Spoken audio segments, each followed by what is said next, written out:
overtopping Lake Lure Dam, and the dam is in imminent failure. Evacuations are underway downstream of Lake Lure Dam. Residents are urged to seek higher ground now and obey all evacuation orders from Rutherford County Emergency Management to protect your life and the lives of your family. This is a flash flood emergency for imminent failure of Lake Lure affecting downstream areas. This is a particularly dangerous situation. Seek higher ground now. Hazard, life-threatening flash flooding from the imminent failure of Lake Lure. Source, Town of Lake Lure in Rutherford County Emergency Management impact. This is a particularly dangerous situation. Seek higher ground now. Immediate evacuation for areas downstream from the Lake Lure along the Broad River.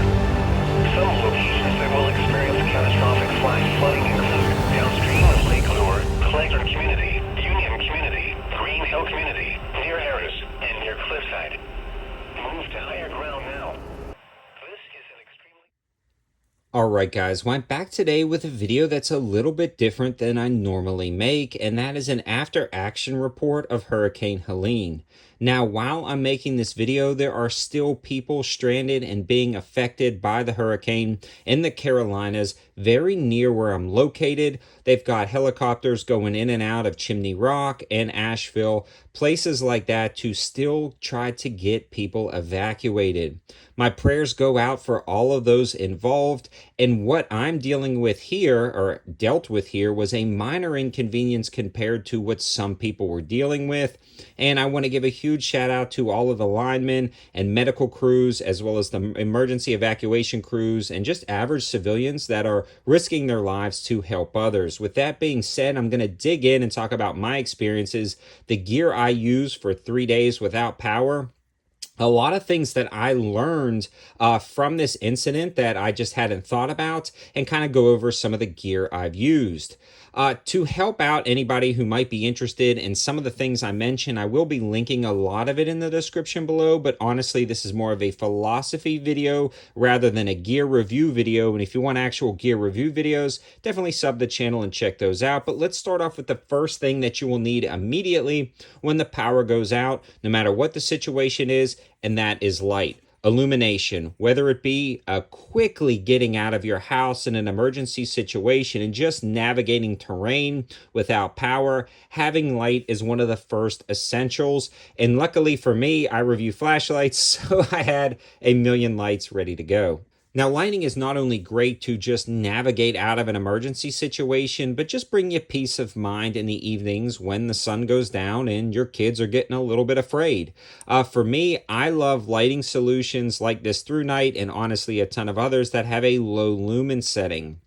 I actually ran this light for 3 days on that low lumen setting without power, and the kids could navigate the house, just set them beside them and not worrying about the batteries dying or going dead. So that was really nice touch to have a low lumen setting that you didn't have to worry about. There's also other lights that I used like this that had magnetic bases that actually stuck to some of the light fixtures in my house, and I could just turn those on at the low setting and then have some nice lights just kind of ambient in the area. So that was nice to have lights with magnetic bases like the Woobin E7. And in fact, a lot of the videos I filmed were using the Woobin E7 clip light with the magnetic base as ambient lights in the room to get my videos filmed. But that's enough being said about lighting. Make sure you have enough, especially grab some ones, in my personal opinion, with low lumen settings. Now, the next thing is communication. Now, we rely primarily on signal boosters and Wi-Fi communication where I'm at, and once power goes down, we lose connection with the world. So we had to search for signal. Now, at the time, we thought everything was pretty much over. Once the hurricane passed on Friday, we could get out, start surveying the damage. But what we didn't realize was that there was a lot of dams in the area that were not structurally sound anymore and getting ready to break. I actually first learned of this when I pulled out my BAOFENG radio and turned on the weather mode and started getting the alerts that the dams were about to break. Now, luckily, we are 5 miles up from Broad River. That way, that allows us to realize we're in a safe spot if something were to go bad upriver with dams. But for somebody who is close to a dam and in a situation like me where they've lost communication because they are relying on signal boosters or Wi-Fi communications, or simply the cell towers in the area just did not have power, so they were not throwing out signal. Having this weather option on a weather radio or a communication device is absolutely key and not to be taken lightly. Honestly, I figured everything was over. I turned it on just to try out the weather feature on this radio when I heard about the Lake Lure Dam and a few others that were going to be issues. So definitely a must have. After that, we could use these radios to communicate for 3 days with my neighbors, to coordinate different things, just to check on people and see how they were doing. Set everybody to the same channel because everybody was in the same boat without signal. And this is a really, really nice touch.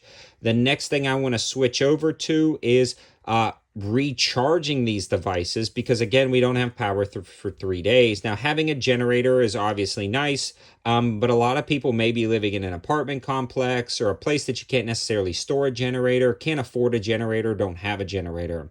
There are low cost options out there like these power banks that can give you 2 or 3 charges that are less than $20 on Amazon or right around that price. I've got a couple of these that I actually keep in my plate carriers, just because I'm always filming down on the land and I may run out of battery on a different device. These were actively charging my cell phones when we could drive to a town to get signal, when we could navigate debris, or they were charging the radios, or they were charging the lights to keep everything going. Now, this was a to-go power option station that we had, which was absolutely pivotal. You can run AC if you wanted to run a fan at night. You could plug in a mini cooler. You could plug in a ton of different things with DC and AC, and I highly recommend you get one of these. I'm not necessarily recommending this specific brand, although it worked out great. I'm just recommending you guys keep a couple of power banks charged, and this gives you that added peace of mind that you can have the bare essentials of communication and light off of these power banks. The other thing is these can run slow cookers and different warming devices for foods and things like that. So it's really nice to have a power bank in your collection. These were absolutely pivotal. The next thing is cooking food. For me, we ran a simple little gas propane camp stove that cost me about $25 on Amazon years ago, and they run off of the green cylindrical butane tanks, or propane tanks. Those are about $5, $6 a tank at Walmart. They were a lot cheaper. They may be more expensive in your area, but I cooked, I don't know, 5 to 6 meals on this stove of things like mac and cheese, soup. We cooked some grilled cheeses, different things like that. Even cooked chicken quesadillas on the flat griddle outside on propane and on this guy right here, all with ease. It was just simply turning it on and cooking. And if you were relying on full electric appliances in your house, having something like this is absolutely critical in my opinion, especially a lot of times because those that food in the fridge may be going bad. We lost a decent amount of food from the fridge, but we cooked a lot of it right off the bat, so not a complete and total loss.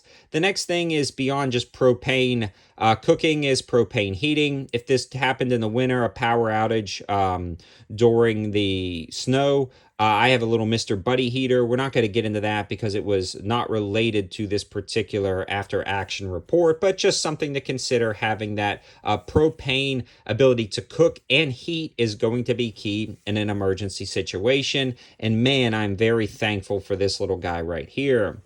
One thing to note, though, was I switched everything either to a large propane flat griddle, which I had, and got rid of all my small grills, or this small camp stove. It would have been nice to have maybe like a little Coleman flat stove that you could cook off, like a double burner Coleman. That would have been a little bit more convenient, and definitely something I would have learned.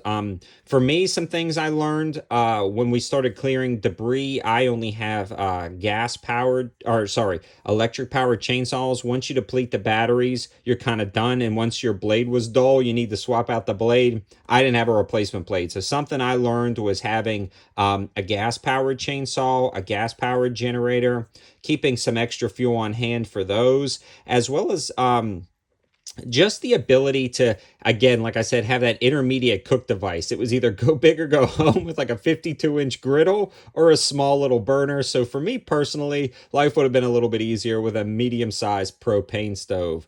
And pretty much, I think everything went fairly smooth here at the house after that power went out. For me, I should have been a little bit more prepared with filling up the cars, filling up fuel. I definitely learned that. I definitely learned to take those reports more seriously after this, because 3 days without power was a pretty good chunk. I would have probably froze a little bit of extra ice and threw that in one of the coolers. We got lucky and found ice at a gas station that they were selling for pretty cheap because it was going to melt. We threw it in a cooler and could keep a lot of the central food cold for a couple of days. No issues there, but there is definitely a lot to be learned from this. I'd love to hear your thoughts in the comment section below, what you guys have had to dealt with during Hurricane Helene, some of the items you used that drastically changed your quality of life during this time without power. I mean, I just really love to hear your thoughts and opinions in the comments section below. Thankfully, everybody's good in my area, but I am just sending up prayers for those guys who are out in Asheville, Chimney Rock. We were just at Chimney Rock just 2 weeks ago, walking that same street that's essentially gone now. So if you can, there's a lot of organizations that are going and helping out. I'm trying to do as much as I can in my community, but those organizations could definitely use your help, so you can kind of dig in. I don't have one I particularly recommend. Just do your research so you're not dumping your money away. But thank you guys for all your support. Glad to be back up and running with full power, Wi-Fi, and signal here to keep posting videos on this channel. Thanks for watching. Have a good one.